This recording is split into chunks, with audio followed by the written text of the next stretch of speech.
Welcome back, Danimals, to another episode of the Terraria series. We're going to start this episode off by going down our tunnel to do a little mining. What I didn't realize was I never added enough rope to get us all the way to the bottom, and so when I reach the end of the rope, I just kind of fall right off, and luckily, I don't die, and I end up earning another achievement, Lucky Break. After that close call, I continue on my mining adventure when I stumble across a large vein of ores. The ores are pretty deep underwater, so I come pretty close to death again trying to get out.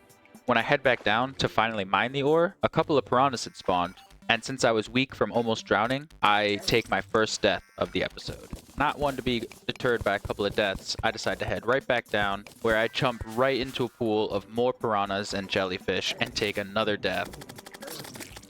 When I respawned after that death, it was nighttime, and I decided it was time to fight my first boss of the series, the Eye of Cthulhu. So I grabbed an iron skin, a swiftness, and a night owl potion, as well as an ice cream sundae for just a little extra buff, and I summoned the Eye of Cthulhu. The fight takes a little bit of time, since I don't do a ton of damage, but with the Vile Thorn and its piercing abilities, I'm not only able to deal damage to the Eye of Cthulhu, I'm able to take out the demon eyes that it spawns as well. The nice part about the Vile Thorn is it does multiple hits of damage every time I swing it, so even though each hit doesn't do a ton of damage, I'm able to hit it multiple times.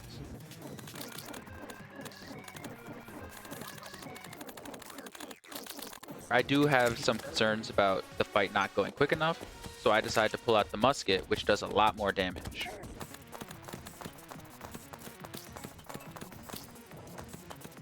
The issue with the musket, however, is it's only single target. So once the Eye of Cthulhu turns to its second phase, I pull back out the Vile Thorn so I can deal with all of the minions that it spawns.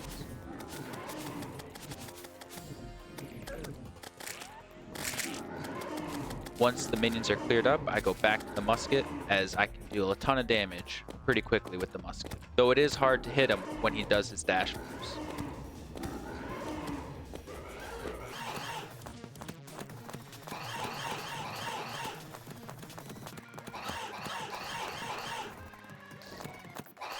As he starts to speed up and dash more, I'm finding it harder and harder to hit him with the musket. So I pull back out the Vile Thorn, as that leaves a trail behind me that can deal damage to him. He also has less defense in his second phase, so the Vile Thorn will do a lot more damage per hit.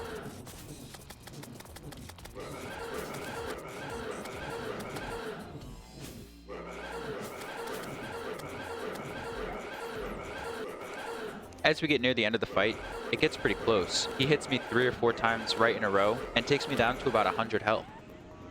But after healing up and maneuvering around him a bit, I'm able to take him out and earn the achievement Eye on You for defeating the Eye of Cthulhu. And with that, I get the Eye of Cthulhu relic, as well as the Shield of Cthulhu, which gives me a dash ability, and that is very helpful. With the Eye of Cthulhu out of the way, I decide to head back down to do a little bit more mining, when I come across this huge lava pit and water pit right next to each other and decide this is perfect for getting obsidian. However, I make a bit of a mistake and mine some obsidian that causes lava to pour directly on top of me and take yet another death.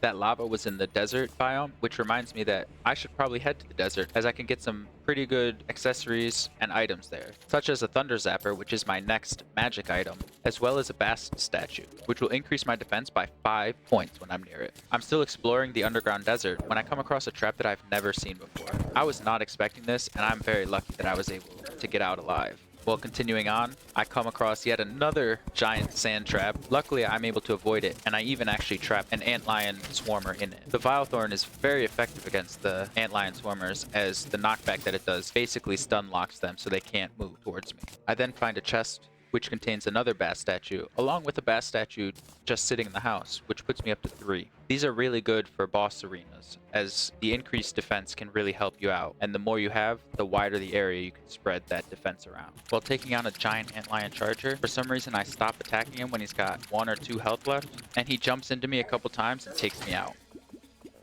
I then head into the corruption to blow up a few more shadow orbs to see if I can't get anything else. The first one I blow up drops a shadow orb, which is nice as it provides a moderate amount of light. The second one drops a ball of hurt, which is a pretty good mace in the early game, and would be pretty effective against the Eater of Worlds, if I was playing as a melee character. I then break a third shadow orb and get another ball of hurt, but breaking the third shadow orb also spawns Eater of Worlds. Now I did set up a little bit of an arena to the left, but I don't even attempt to get over. I'm thinking that with my Vile Thorn and its piercing abilities, I'm going to just destroy the Eater of Worlds. Unfortunately, that's not how this fight turns out. While I do get in a whole bunch of damage on the Eater of Worlds, I take a few direct hits from the Eater of Worlds' head. I also switch to the Mandible Blade for some reason, which just gets me stuck in the Eater of Worlds for being so close. And once that happened, I didn't stand a chance.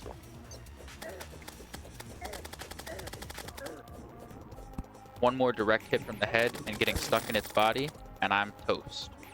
Once I respawn, I decide I should go looking for some floating islands. To do this, I grab a couple gravitation potions, and the first thing I do is fly all the way up into space to get the achievement Into Orbit.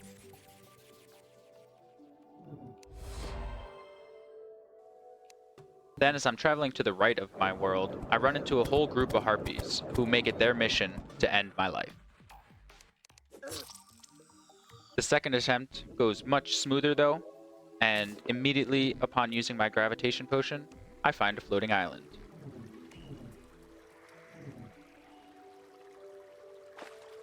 This floating island contained a chest with a Star Fury in it, which is a great sword. I then continue off to the right of the floating island, and almost immediately I find another floating island. The chest at this floating island had fledgling wings. And once I equip these, I get the achievement Head in the Clouds for equipping a pair of wings. I no longer have to worry about fall damage, and my mobility skyrockets.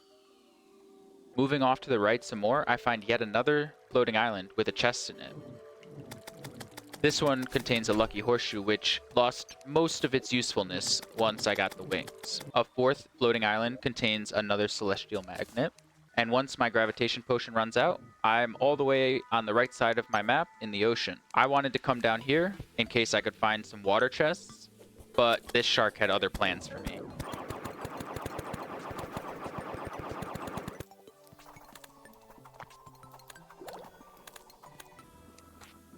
And while I don't technically die to the shark, I do take another death to drowning there. After that, I head back to the corruption and try to take on the Eater of Worlds again.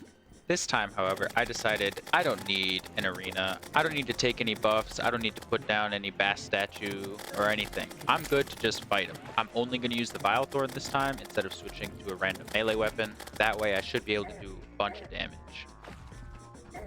Midway through the fight, I realized I didn't put down the bass statue or eat my burger, which is the only buff that I brought for this fight. So I turn on auto pause to give myself time to go through my inventory, eat the burger, and then put down the bass statue.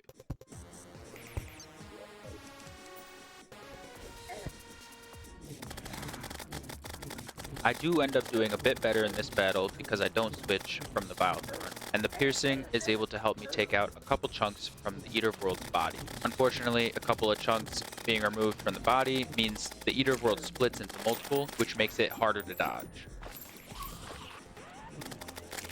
I take more direct hits from its head and get stuck in its body again, and there's just no surviving that.